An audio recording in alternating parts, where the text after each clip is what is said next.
Hi, everyone. Thanks for bearing with us. Technology is wonderful and sometimes unpredictable, but we are underway. My name is Alexander. I am one of the instructors in the Typography program. It is my pleasure to welcome you to our first lecture of fall of 2025 in the Herb Lubalin lecture series. The lecture series is presented by Cooper Union. I'll try to change slides as we do this. It's presented by Cooper Union, Type Cooper, and the Herbal Balance Study Center. The lecture series runs within the Type Cooper program. It's built in essentially into the extended program, but Type Cooper is a broader program focused on typeface design, but also other design and type design related workshops. A pretty large offering, but the lecture series is I think one of the long-standing features of the program. So it's really wonderful to continue sharing content with you all that we began back in 2010. And a huge thank you to TypeCulture for allowing us to record and build our archive. TypeCulture is an award-winning type foundry. And is also an incredible academic resource. So if you're not familiar, please check out typeculture.com, see what the wonderful work that they do. But a huge thank you to them for allowing us to record and add to the collection of lectures that we have. In that sense, I wanted to flag two more events that we have coming up in the fall cycle. We'll have a lecture on November 17th at the same time. Be mindful of the time zone change. That's always one of those things that always happens like late October, early November, across various places in the world. Daylight savings switches off, so to speak. The US East Coast will go through a change in early November, but at 12:30 New York time, we'll have Caroline Archer-Perret giving us a lecture called Small Performances about the making of basketball typeface. It's kind of a closer look at the basketball punches and other material coming out. It's an anniversary celebration, so there's a lot of events happening this year in Birmingham. So we're very lucky to have Caroline kind of give us a glimpse into that. And then the third lecture, essentially, and the fourth lecture for the cycle will be on December 8th. Again, same time, same space, the Zoom webinar. It'll be two lectures around Romain Devois. Ricardo Loco and Sarah Grandin will be with us, kind of sharing two perspectives on the project that is will be essentially celebrating 330 years of the first cutting of the initial punches for the typeface and the type fonts that were produced in the Enlightenment. And it's a fascinating project, and I think like deserves an investigation in certainly in 2025. So look out for those, and you can register for those lectures and find the archive in the same location. So you could see past events and you could see the past recordings on Vimeo as well as the main website. But you can also register for the upcoming events. This is the main link, coopertype.org/lectures. And like I said, like the past lectures also live there, and the past recordings are built into the previous lectures. So you have to just go to this website, find the event, and look at the video there. Or you can also go to Vimeo and see them. But in order to sign up for the two events that we have coming up, November 17th, December 8th, go to this link and sign up. It is my absolute pleasure to kick off this lecture series for the fall with David Quay. I'll do a quick introduction for David, and then I'll turn it over to him to lead you through this presentation, Type Tourist, City Signs, which are very excited about having David with us. David has been in the graphic and typographic design for many, many decades. He started his own company, Quay Design, back in 1987, which is also when he began to design his first text typefaces, which were subsequently released by ITC here in New York. ITC certainly has a good historical relationship to the Lubalin Center. We have a nice collection of ITC-related material because Herb was part of ITC, and we also have a very large collection of material from Aaron Burns, who was another partner in ITC. Berthold AG in Germany also released David typefaces. Since 1987, he worked in partnership with Freda Sack. In 1989, they co-founded the Foundry to design, manufacture, and license their exclusive typefaces. It was the first digital type foundry in the UK. Their commissions have included bespoke typefaces, marks, and logotypes, a directory typeface to be readable at very small sizes for the yellow pages, corporate fonts for the British Gas and NatWest Bank corporations, as well as signage typefaces for the UK railway infrastructure and the Lisbon metro system in Portugal. David has lectured internationally in typography and type design. He has a long-standing association with the London College of Printing, which is now called LCC, and he was connected with many other design institutions across Europe for many years. He continued to work closely with Freda Sack in the Foundry Types in London to expand the Foundry typeface library.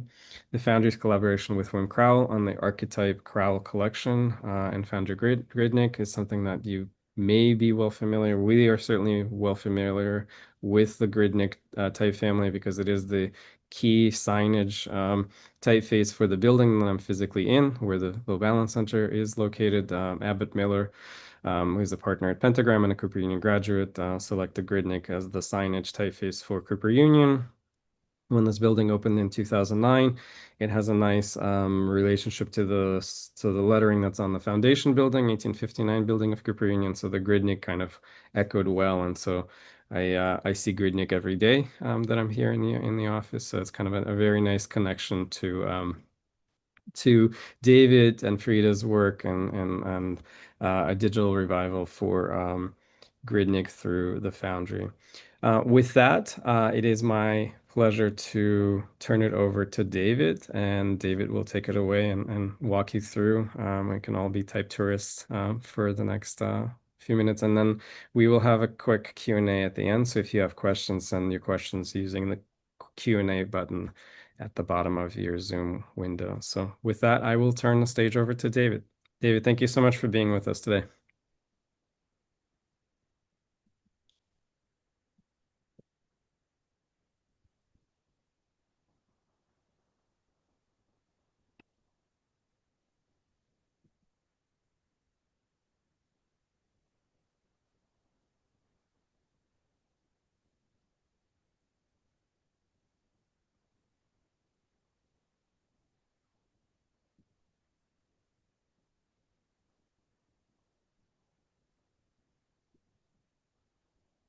Can you see everything? Hit play. It's not in the full screen mode yet. Hey. Okay. Yes, perfect. Hello, everybody. I can't read my notes because all the screens are full, so I will just have to ad lib. Thank you for attending the lecture today. I'm very happy to do that.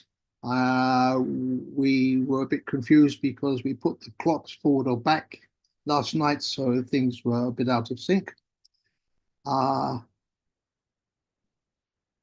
So going to my childhood, my grandfather in the Second World War found this calendar completely broken smashed to pieces, and he very carefully repaired it, and it was hanging in our house, and we actually turned it every day, and I was always fascinated by the symmetry of the figures, the 2 and the 5, especially the 5, the way that little circle goes around and almost joins again. I found that always so fascinating. Later on, when I was at senior school, I was 9 years of age, I found a book on the American Wild West. Of course, you all know those stories of Wild Bill Hitchcock and James Gang and Ned Kelly, or no, he was Australian, obviously. But what epitomized the Wild West for me was the wood type on the wanted posters. And I used to try in my school mathematics book, because you had little squares, to draw the whole alphabet, capital alphabet, from those 1 or 2 letters on the wanted poster. So by the time I was 9, 10, I was all hooked on lettering. I went to art school when I was 15. I was very lucky. My art master came to me when I was 14 and asked me what I would like to do with my career.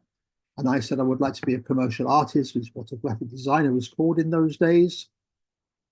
And I was very lucky. I got a very good job in central London in a very salubrious area around Wigmore Street. And I used to travel up on the district railway from Parsons Green, passing through Earls Court Station here.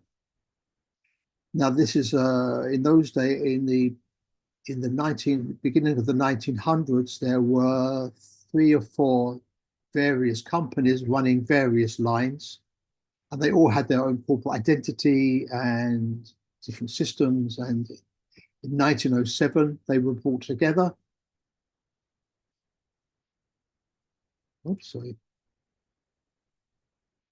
This was the signboard at Earls Court Tube Station, underground station. It was not underground. This was on the up on the platform above.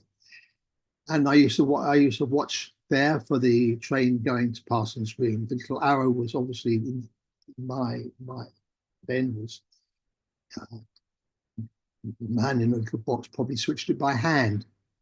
This signaling is from 1903. It was probably only in 1916, 1917 that they changed the typeface to Johnston's Transport. Johnston was a calligrapher and was commissioned by Frank Pick of the London Underground to design a typeface for the whole underground system. Because at that time, all the various companies had merged together, and he was very, very disappointed with the way that all the stations were looking different.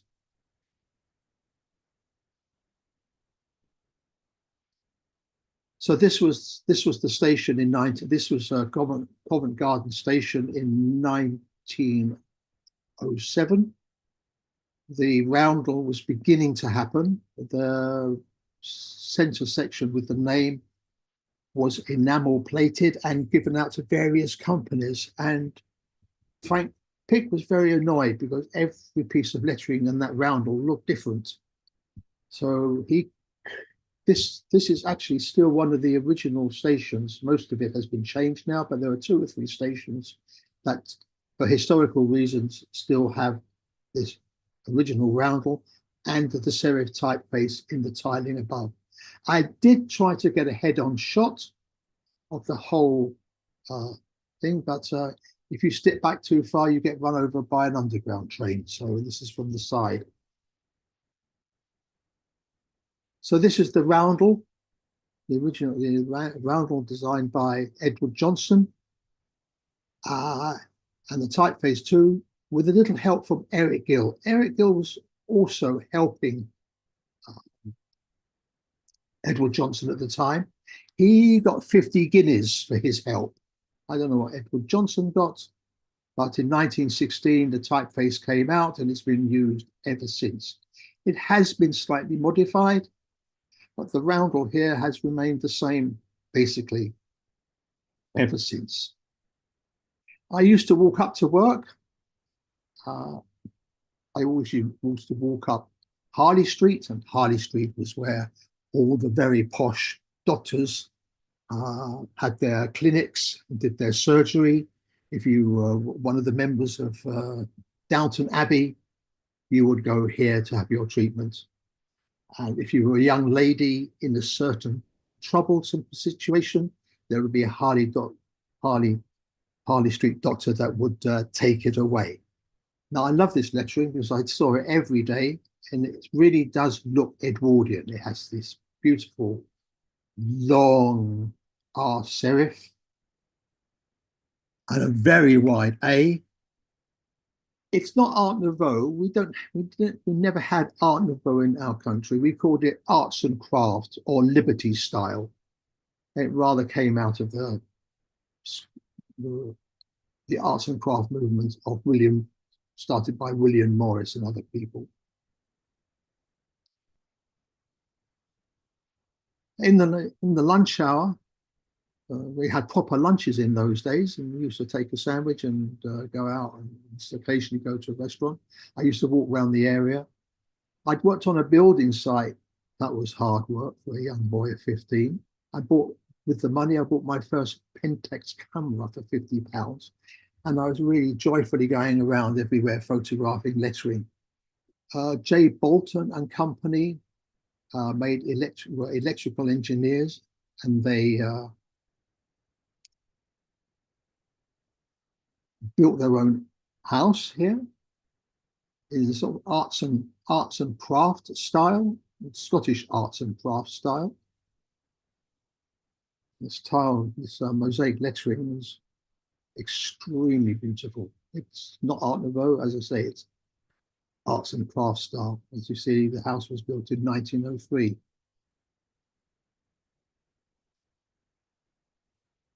There were the architect who built the house also designed other houses in the immediate area. I think he did York House, Belmont House, and Tower House. I think he didn't do Titian House.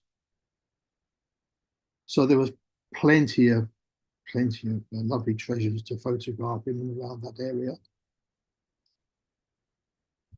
This is one of my favourite pubs in London. It's the Black Friar. It's on a very narrow corner. The train bridge going behind it. It's one of the best arts and craft pubs probably in England.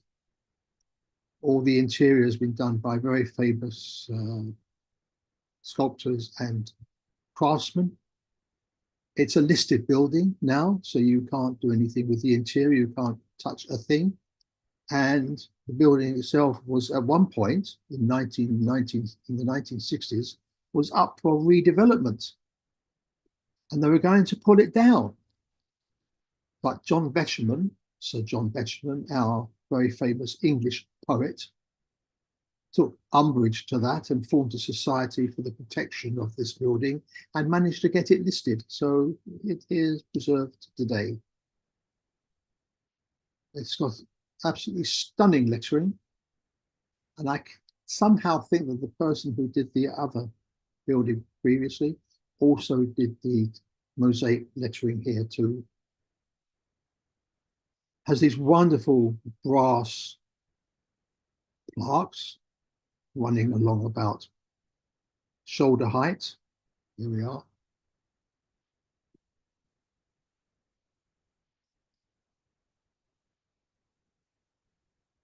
Beautifully done. One day they were all stolen. Overnight they were stolen. They all disappeared because they hadn't screwed them in with safety screws.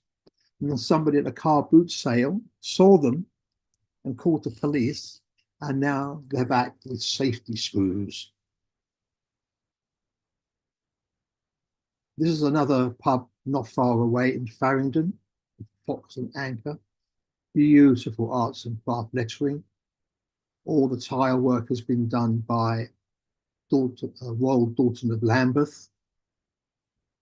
Why these pubs have survived is not only are they very beautiful, but also the tile work has a special surface, which is impervious to the filth and grime of London, whereas stonework or brickwork would probably dissolve. So pubs are great. Pubs are great places for lettering. This is the Three Crowns. There's been a pub on this site until from the 1600s. This present pub is from the mid 1800s, but this extension is from the turn of the 19th century. So you see here too, it has certain arts and craft characteristics, very flamboyant. Now it's what's called a gastropub, where you go in and spend a lot of money for very little.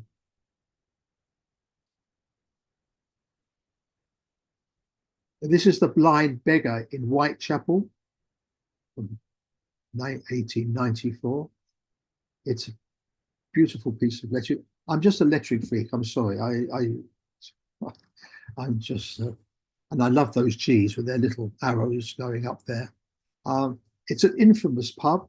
If you ever seen a film about the Quay brothers, a notorious gang in the mid-60s, one of the Quay twins went into this pub and shot somebody in broad daylight dead. Uh-huh. Nobody dared to be a witness because they were all threatened. This is St. Olave's house, which is supposed to be Art Deco. I don't know if it's Art Deco or arts and craft. It's called St. Olave's house because it sits on an old Norwegian church, and it was the headquarters of Hayes Wolf, which was a commercial wolf that was out the back there. So there was a lot of business and trading going on. I love it. I think it's beautiful. I said to my mum once, why have they got a V there? This is Simpson of Piccadilly. Now, Simpson's was a very, very upmarket men's shop, but it was affordable by everybody. My dad could afford to shop in there once in a while. And Mahoney Nudge escaped from Nazi Germany a few years before war started and became director of publicity at Simpson's.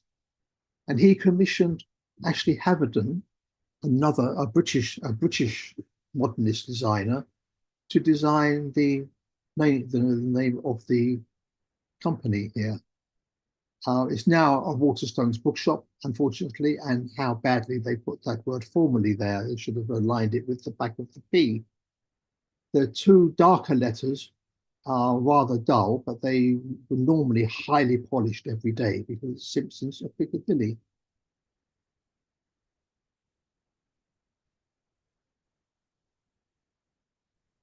Now, I lived in Amsterdam for 20 years. And Amsterdam boasts something like 1,673 bridges. Now, nobody's actually counted them properly because there's always a sort of, no, it's less, no, it's more, but it's about 1,700. And every bridge has its own name. And in the 1930s, Anton Kurbis, who was director of public works, decided that every bridge should have its name in a certain style of letters fixed to the railings. Now, nobody really knows who designed it, but it is surely Anton Kurbis, simply because he was a very good graphic designer as well. So, can you imagine a servant of public works organizing, things like building bridges and everything, and he's made beautiful book jackets. He was actually prolific graphic designer.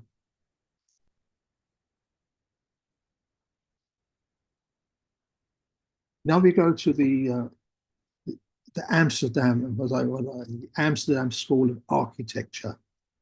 It was a movement that started in after the turn of the century and lasted for about 30 years, maybe from 1914, 15.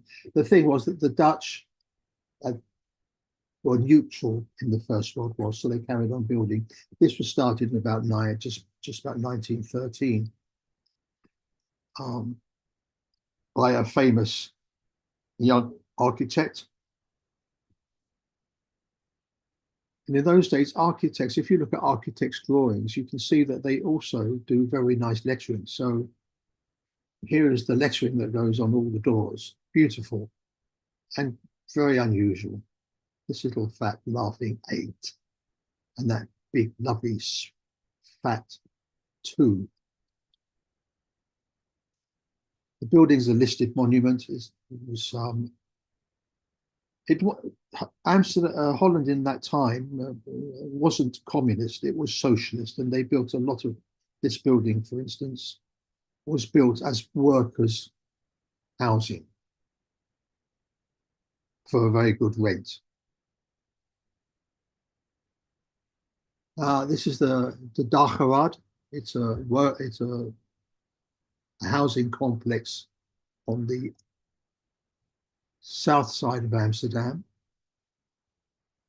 and there was three well-known architects involved in building it. Once again, it was housing for working people. There is this area in the middle where this sculpture sits. It's like it's the center of the universe, the new dawn. And there was a very, very well-known sculptor who sculpted all the letters and sculptures on top of the buildings. Now, it's in my notes, but I forgot the name. Not Hildo Krop. Yeah, maybe it was Hildo Krop. Yes, Hildo Krop was his name. I love it. I love these little details. It's got a beautiful, beautiful E. It's sharp there, and a nice little, yeah, and each S, of course, is this nice little K. Lovely. And this is also at the back of this sort of middle courtyard where people could gather. There's also two very, very shallow relief plaques.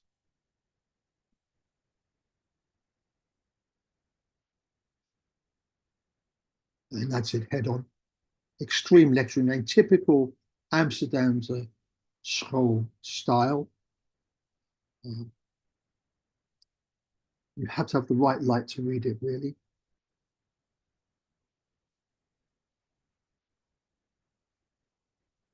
And this is the work of Piet Zwart. Now, Piet Zwart, when he was a young designer, worked for an architect called Berlage.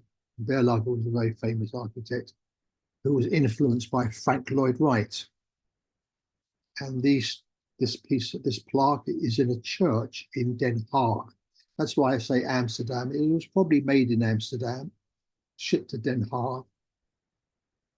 Piet Zwart went on to do some very, very, for the time, avant-garde graphic design work.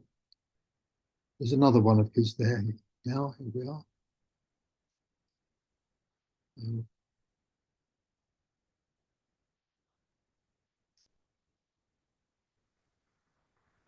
A friend of mine, Ramiro Espinosa, has a font, designs fonts in Holland, and he has now started to digitize these Amsterdam School letters into proper fonts. So this is an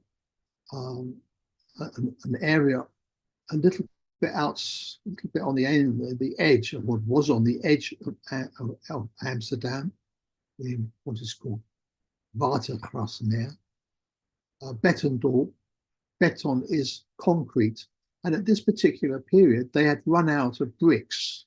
There was a shortage of bricks in Holland for some reason, and they decided, to make houses from concrete. Still standing, still looking at how housing complex is now a monument. And the architect was a guy called Dick Reiner.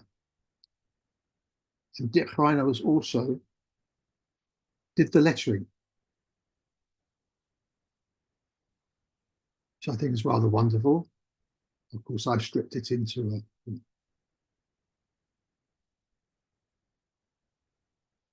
this is also a typical Amsterdam School style, although looking at the building, I think it's getting towards something called the newer Zakelijkheid, sort of a newer, softer movement. And I think this is a post box by him. He did a typeface that he drew a face that was used a lot on number plates for housing throughout this area. Here we are. This is what's a traditional cafe in Amsterdam. There are many of them. We call them brown cafes. And actually, if you just say a cafe, it means you're going to go and smoke marijuana. But a brown cafe is where you go and have a coffee. And in the window is some lettering painted by a sign painter called Leo Bokenbone. Not Boon, Bokenbone. And he was a freelance sign painter that worked for Heineken. Heineken would commission him to go to a certain cafe and paint the name of the cafe on the window, and Heineken would pay him. But he was freelance. He said there was once he was on the Zeedijk and he had done the beautiful window, and there was a fight, and somebody threw another person through the window and completely smashed his work. So he got 2 fees because they had to replace the window. He liked his port, this man. And this is his style of work. It's beautiful. And he didn't use a stick, a mold stick. He just painted straight.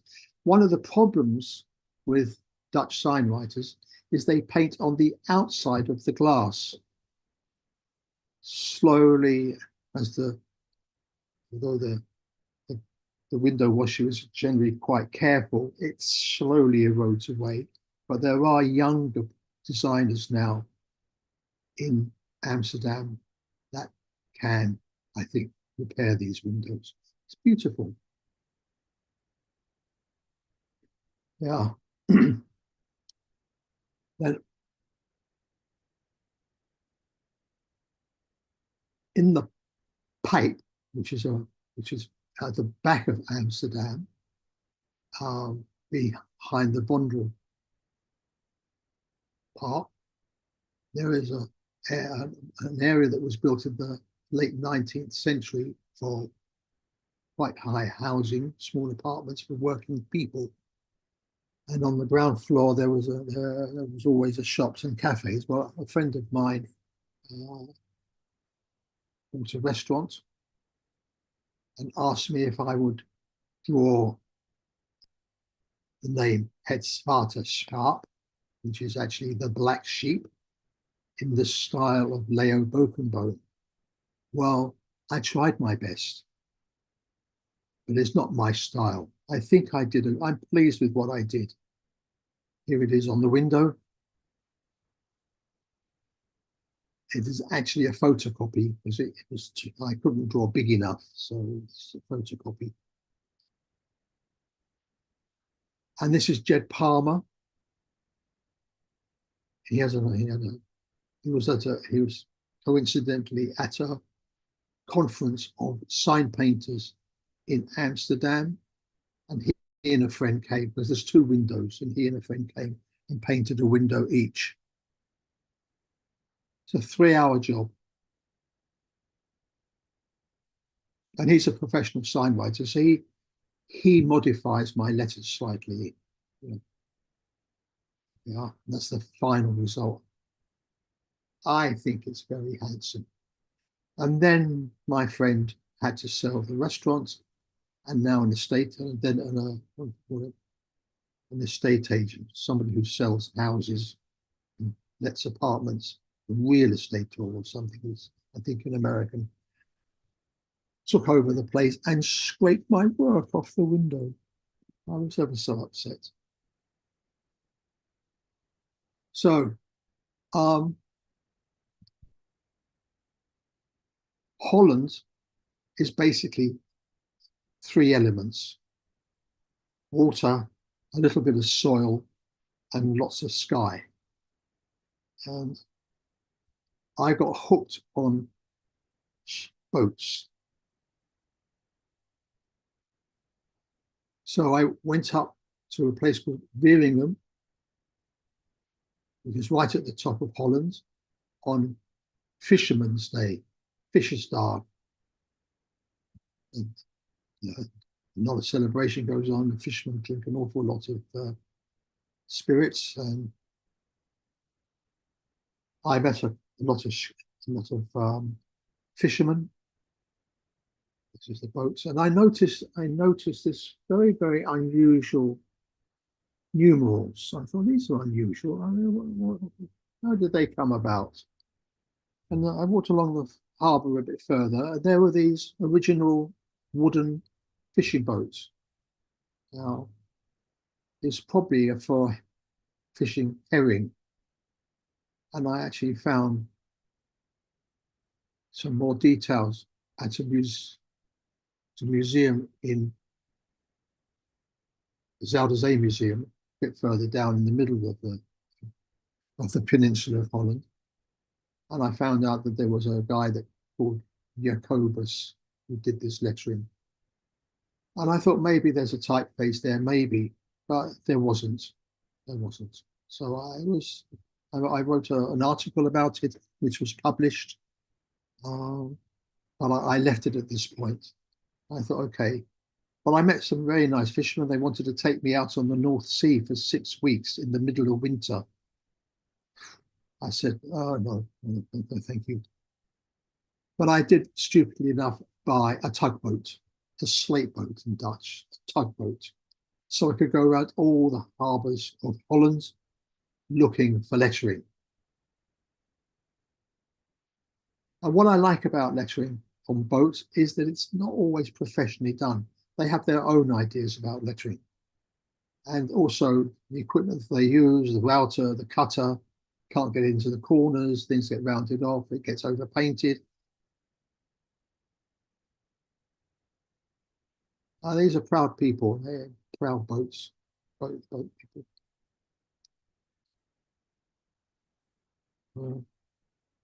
And I started to think, I want to tell the story of these fishing people. I was there 20 years, so 10 years of looking at boats and cycling around everywhere. I really wanted to tell their story, and I'd read quite a few books about fishing people, and there's some novels and very famous novels that I read in Dutch, of course. And I thought, how do I encapsulate their lives in a typeface? I don't. It's like it's easy for a writer to encapsulate a period and a whole history in a book, or a musician to carry the mood of a society or a culture or a moment. Can a typeface do that? I don't know. Maybe technically a typeface comes from improvements, but can it actually encapsulate a story in itself? No. What type does, it types the story. The typeface carries the story. It just can't be the story itself. But even so, I wanted to try my best to put into a typeface something of their energy, something of their lives. So this is called Carder. I think I've spelt Veeringham wrong. Anyway, this is Carder, which is my name in Dutch. My name is Quay, Quay, which is pronounced Quay, but although it looks like Quay, and that is the side of a harbour, the quay side. I had terrible problems at school, terrible problems with my name. Quaker Oats was one thing that I was called, and that was the nicest. Quaker Oats, where are you? So, as you see on the left, I thought, how do they design for either side of the prow of the boat? Because on one side it's italic, on the other side it's back slanted in order to, to work both ways, to look correct. And I went up again to Den Ufer, and I went to a place where they make and repair ship boats. And I asked them, what do you do when you have to make the typeface italic? Oh, the guy said, we just lean it over. we don't slope it. We just lean it over and correct the horizontal. So I thought, okay, I do the same. So instead of actually doing a proper italic, I just leant the letter over, try and make the straight horizontal. And this is a little poster that I made of all the Dutch names of the sea, the anchor, the helm, where you mend the boats, navigation, lighting. These are different names of it. The bow, the bow, the rope. That's the bottom of the boat. And then here it is in digitized form.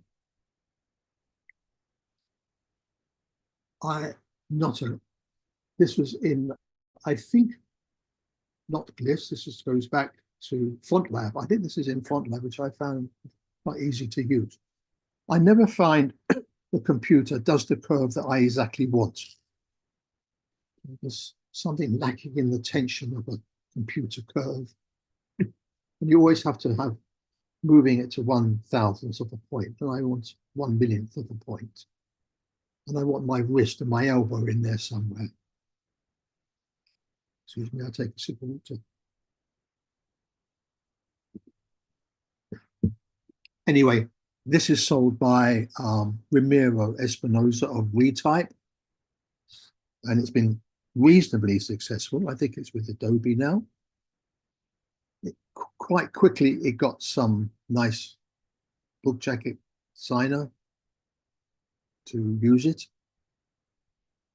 You see, and also one of the things is that the Dutch have quite a lot of double A's in their words. Double A's, double O's, double U's, not double I's. So I opened up the top of the A in order to, when you got two A's together, it doesn't look so spacious. And funnily enough, I went down to Brighton as a type tourist again, and lo and behold, somebody has used my typeface for street signage. I thought, wow, there's me making the typeface, then me being a type tourist, photographing my own typeface. Aha!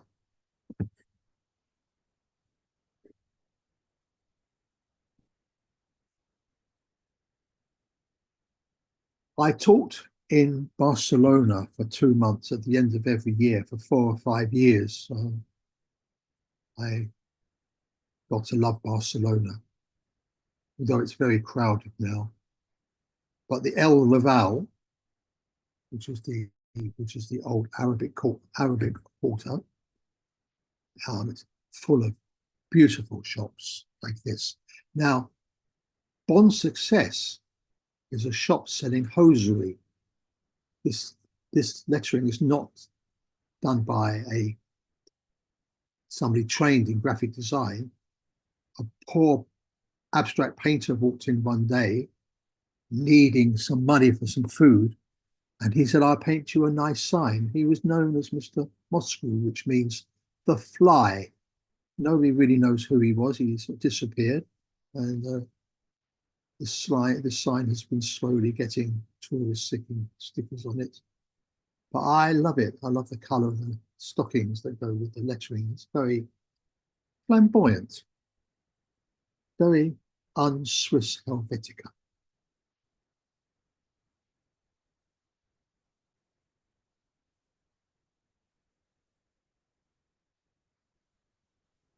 Now, I photographed this a long time ago. It's a drogerie which sells, probably sold household goods and things.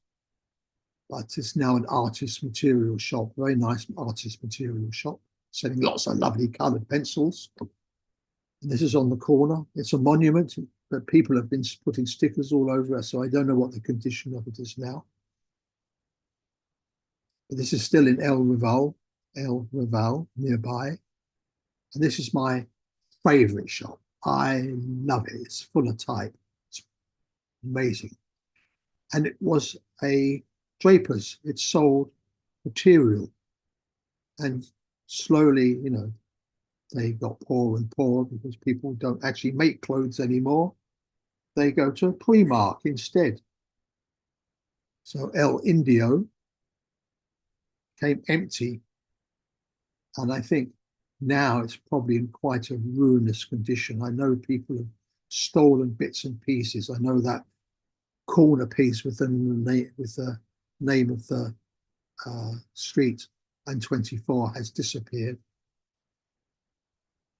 I wish I could have win the lottery. This is a huge store that goes way back. If I won the lottery, I'd turn that into an artist centre. I really would. That's the side of these Indians, Indio. What a nice N. What a beautiful D. Striding. And that's the side of it. I don't know what they make this lettering. I see it a lot also in Budapest. It seems to be made from a very compressed paper mache or wood fiber, and then heavily varnished. And if it gets wet, it just expands and falls apart. And this is my other actually favorite pharmacia in the same street. And it was designed in about 1903, I think, as far as I can remember, by quite a well-known architect, which I daren't pronounce, Puig, Puig, I don't know, Catalan name, but it's my, along with El Indio, it's my two favorite places. But if you ever go to Barcelona and you go into El Raval, you'll see beautiful shops with beautiful lettering. Most of them are pharmacies because pharmacies seem to always be in the family. And if you look at the pavement here, you'll see a little plaque, which means it's an emblematic shop. It's an emblem shop for the city. So they're supposed to be protected from rent increases and you can't change the interior or do anything with it. But I think that's slowly eroded. I noticed there was a beautiful, beautiful shop that sold brass handles and doorknobs and all beautiful fitments for the house. And it had beautiful lettering on the front facade and a plaque like this. And Louis Vuitton took it over and completely stripped it all out. God knows what they did with it. Now it's just a white Louis Vuitton box. And I swear never ever to buy a Louis Vuitton handbag for myself ever again. Another shop that's an emblematic, beautiful cake shop.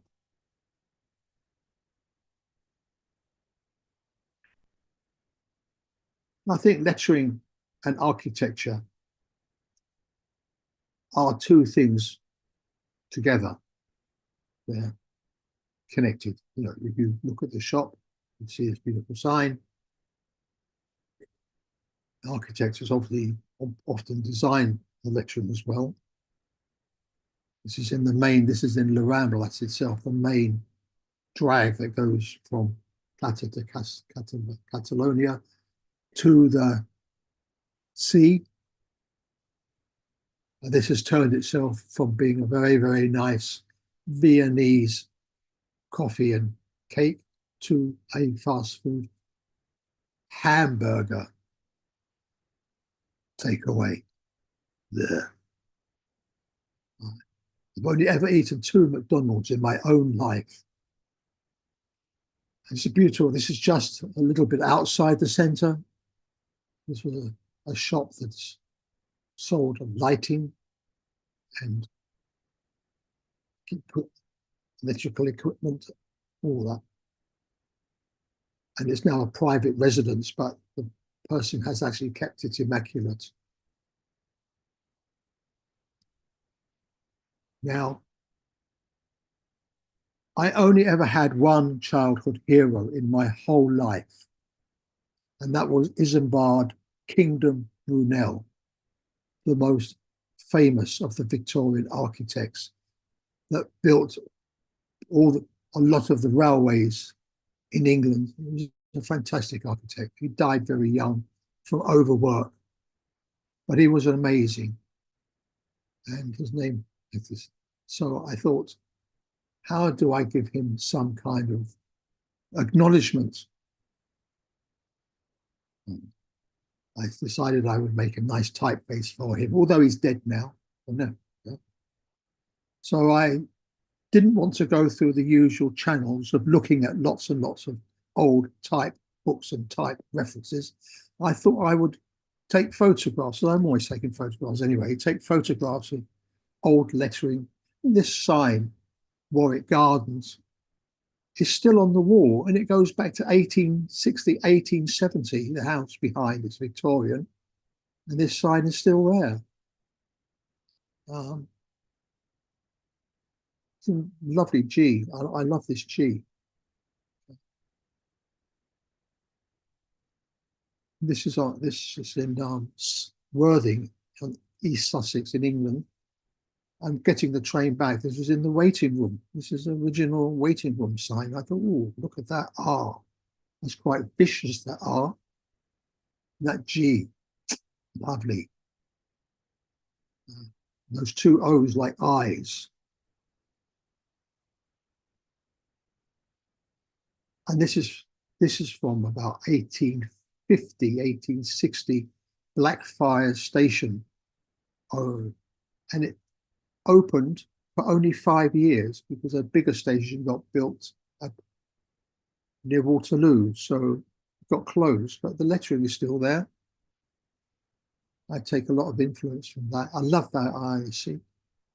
And this K, where the horizontal downstroke goes almost to the bottom of the downstroke of the letter, almost joins. Nice. And this is actually a perfect piece of carved lettering. This is a unionist club, which is a unionist club. They were gentlemen clubs. They were very conservative people. They used to go fox hunting, shoot foxes. Now it's just a club for ordinary people. But this lettering is in very good condition. It's in perfect nick, nice stone, beautifully carved, 1913. And I managed to get it with a nice shadow. This is the Medical Society, founded in 1773. And I have to find out whether that lettering is from 1773. The first sans serifs didn't come in until about 1820, 1830. So I can't believe this lettering is really 1773. But I quite like it. I like the way the middle bar of the E is cut back. And this is Rye. This is for Rye near where I live. These signs are also from 1870, 1880. Look how narrow the M is. And I love the T with a dot underneath. Street. Very narrow A. And this is the last slide, I'm afraid. This is from Lincoln's Inn Field. Now, Lincoln's Inn Field is a place where all the lawyers have their little cubby holes and offices and secretaries. And this building that must go back until about into the 18th century had 2 brick columns either side of the door. And there was a sign there with all the names of the lawyers. And they'd taken it off to reveal even an older sign underneath that must have been painted somewhere in the 1840s, 1850s by the look of the type. And there's a very, very nice little bit of sans serif stuck in there. And it's protected because on the inside of the pillar, protected from the rain. And I photographed the whole length. It's quite long there. It's on 2 sides. So Kingdom, my typeface Kingdom, looks like this. This is work in progress. I'm trying to make my homage to Brunel. And I think there is something about these sands, they are working sands. They weren't meant for the aristocracy. These are meant for small ads in the newspaper. They're meant for newspapers with big headings about miners' strikes, and books on engineering. It's not made for the king's horse. It's made for the horse that delivers the beer in a big barrel to my local pub. It's a typeface not for champagne. It's a typeface for a nice pint of Harvey's best bitter at the end of the week on Friday. Anyway, enough of that. So here we are. This is the nearly the bold. I think this is the bold. I tried not to make what you would call an inbred bulldog. And if you look at a bulldog in the Victorian period, it's a normal dog. And through inbreeding, it became what it is today, asthmatic, can hardly move. Its legs are turned in. It's, you know, it's an ugly looking thing. It looks like Winston Churchill. And I didn't want to make a typeface. A lot of people will take all the characteristics of a typeface and overblow them. I just wanted to make a nice job of it, not some bastardized, over the top, over flared job. And this is the bold. So I think the spacing's all right. Got to have a look at the spacing again. My partner, Stuart, tears his hair out all the time because he makes a typeface in 2 years. I take 12. This has been on the go for 12 years almost.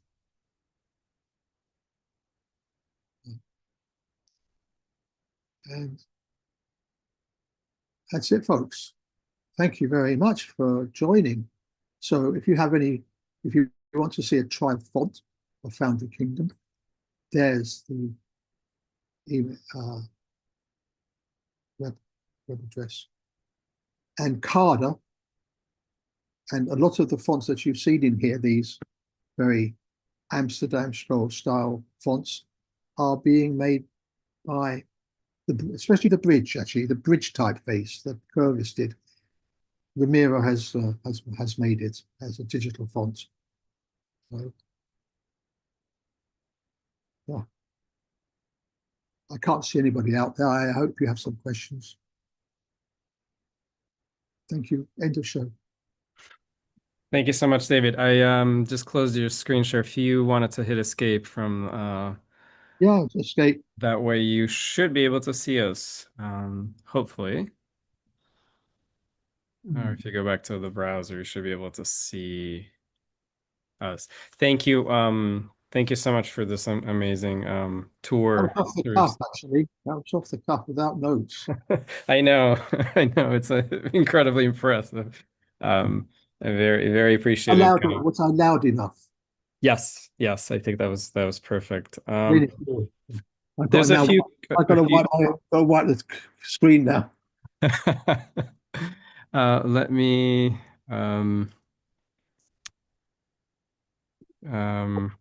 pin both of us. And that way we're kind of are side to side. So there's a few questions that came through chat, and like one of the questions I was thinking about as you're showing this stuff is this, I think, relationship between material and form. And Stephen Coles had sent something that is along the same lines, and I also wanted to send a big thank you to Stephen for posting amazing links to some of the stuff that shows a lot of the typefaces, some of the things that you mentioned, Ramiro's typefaces. So thank you, Stephen, for filling the chat with the links for folks to follow.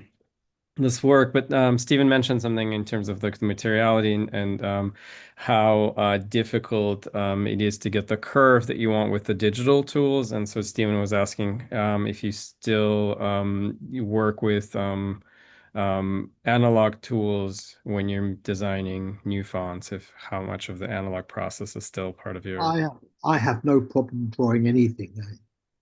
So I always draw, but I don't. I mean, Het Zwarte Schaap, that was a very fine drawing, but if I was doing that for an alphabet, it would be even finer than that. So, but I still sketch.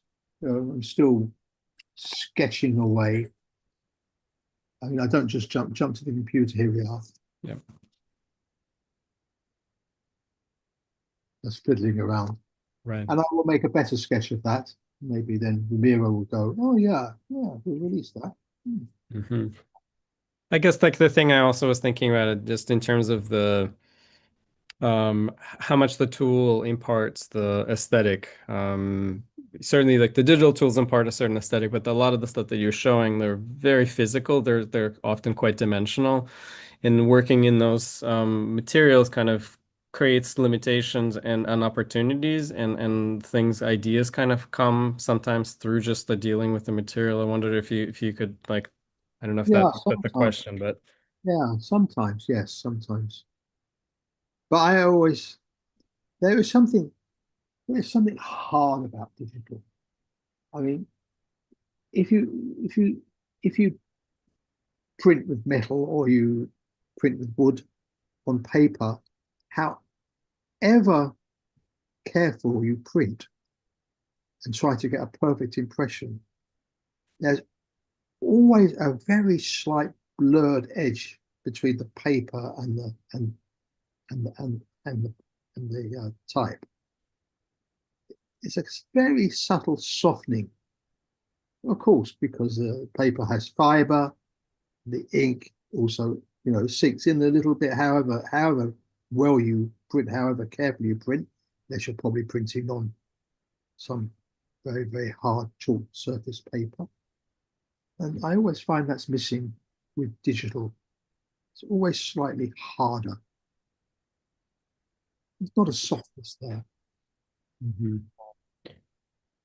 There was a question earlier. I kind of I'll maybe combine a couple of questions that came in on some questions that I had in terms of dating things. So the question from Paul Torta is how easy is it to date a bit of signage in a building as you travel? Are there cues or material that help date or put it in a certain era more than the type selection itself. So I'm curious, like if you have some suggestions of how you go about dating things. Certainly some things actually have a date. It's pretty common for signage or lettering to have dates, but how can you when you travel, like how do you determine the relative age of things? Oh, well, often if you look up or some uh, coping stone or some part of on the top of the building, there is a date.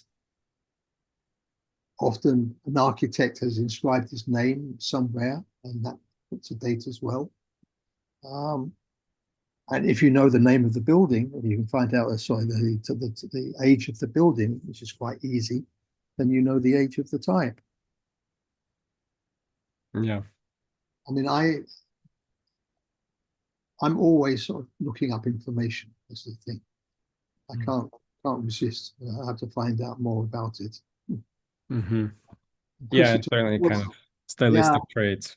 we are, aren't we? We're inquisitive people. Yeah.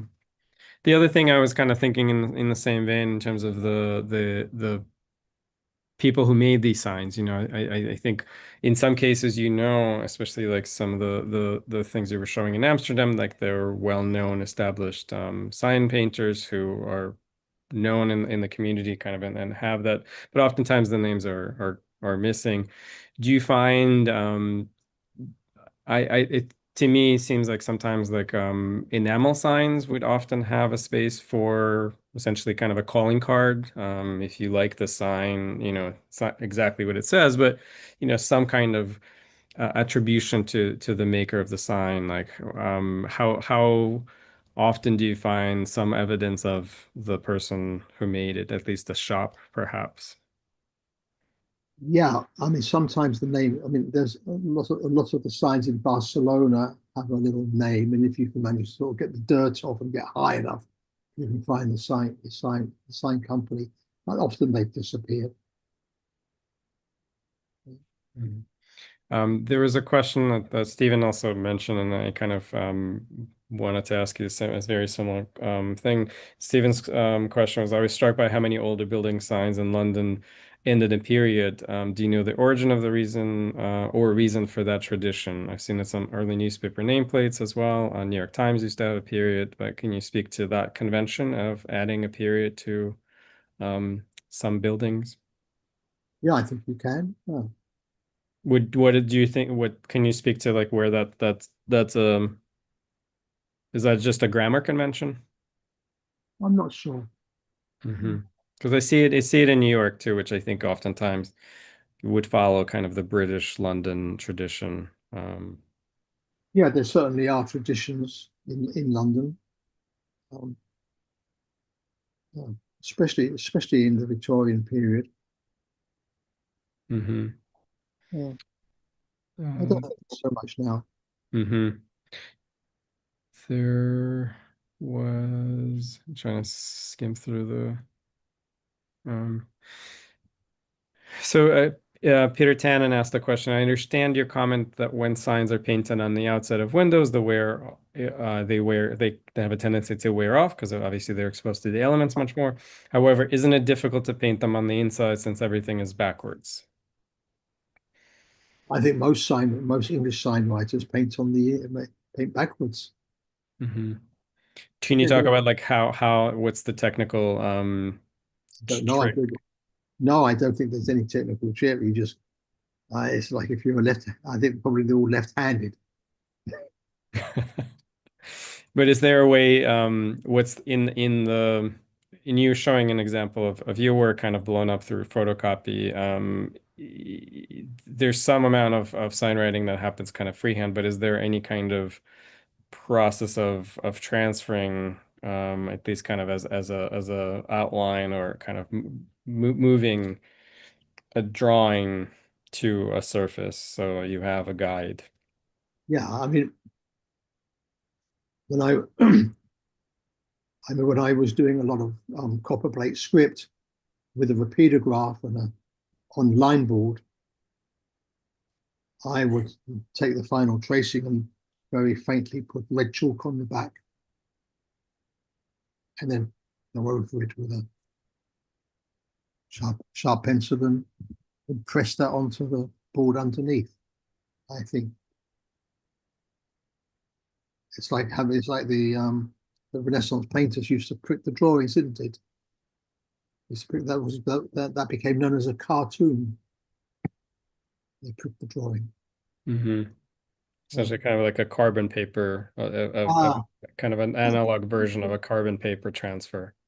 one of the things is that you know it looks perfect, but it's not. I mean, what they do looks perfect. I mean, it's always there's little idiosyncratic things to use. Like, for instance, Jed, when he was doing the Hetzwarter Scarp, he tended to take the line to an end and just give it a little slight blob.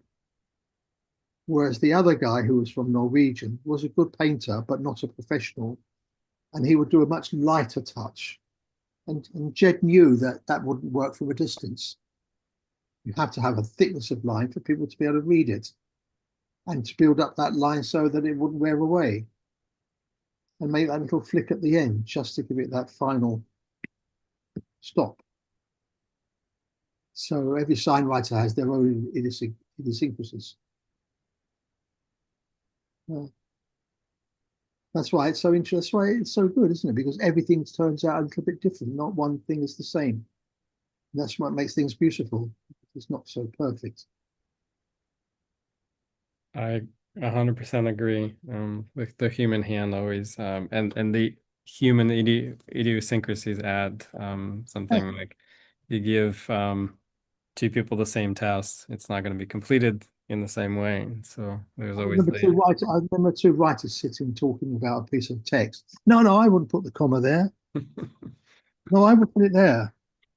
No, you need a colon. It was an endless discussion. I mean, we do the same. Yeah, there's a question from Paul.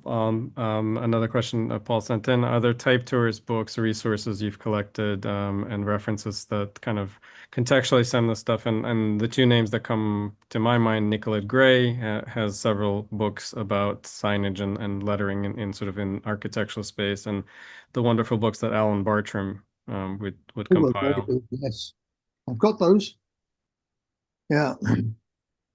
Now, I'm at the, excuse me, I'm at the moment, I'm trying to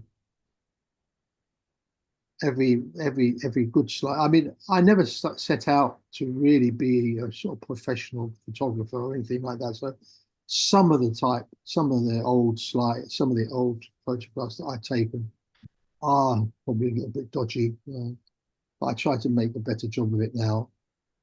I, I'm now trying to put them all in one, each interesting like this L Indio. I Mhm. probably made about 50 photographs of that shop in different at different periods. I put it all in one portfolio. Each picture is numbered and it's in a file. So and where it is coordinates. So maybe in the future, I mean, I will send pass all those on to somebody. But Yeah. yeah, yeah. The thing is, I'm busy making type. Yeah, I think it's the raw material, and I think a lot of designers certainly collect a lot of visual material for reference things. We travel, we snap pictures Oh of no, the things that we like, and it's always very nice to see. Louise I might. Feely has produced a number of really nice books on these, but I think the snapping an image for personal reference is easier than trying to get something that could be produced into a book format. Certainly the signs are, and you mentioned this at the very beginning, like in the underground station, like there's no angle in a way, almost no angle where you could take the whole thing without being in the tracks. Yeah, So yeah, the angles and then a lot of the signs, certainly like the ones you showed in Barcelona, are quite high. And so you would need some way of getting a little higher so you can get the head-on shot. So yeah. there's this. I do correct them a little bit. So I do try to take them as much as I can at this Mhm. kind of height and from a distance with a telescopic lens. Yeah. But I've Yeah. only got a little camera. I don't got one of these big jobbies. Yeah. I think we're gonna wrap up here. I once again wanted to thank you, Dave, for taking us on this like a wonderful tour. Hopefully inspire some of other Yeah, um yes. Next time I will have my notes with me, and yeah, I can do any. If you want one in a certain city, I can do it. I would or subject. That's what I would like. This was I thinking. These are this what I showed you today are my personal likes and my best things that I enjoy looking at.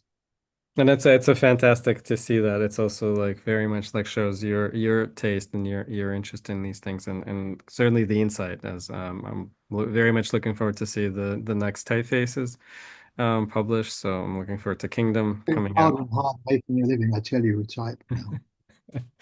Yes, yes. Well, thank you, David, once again. Thank you, everyone, for coming Thank you, to this everyone. presentation. And be in touch. Look out for the recording of this, which we will be posted in a few weeks.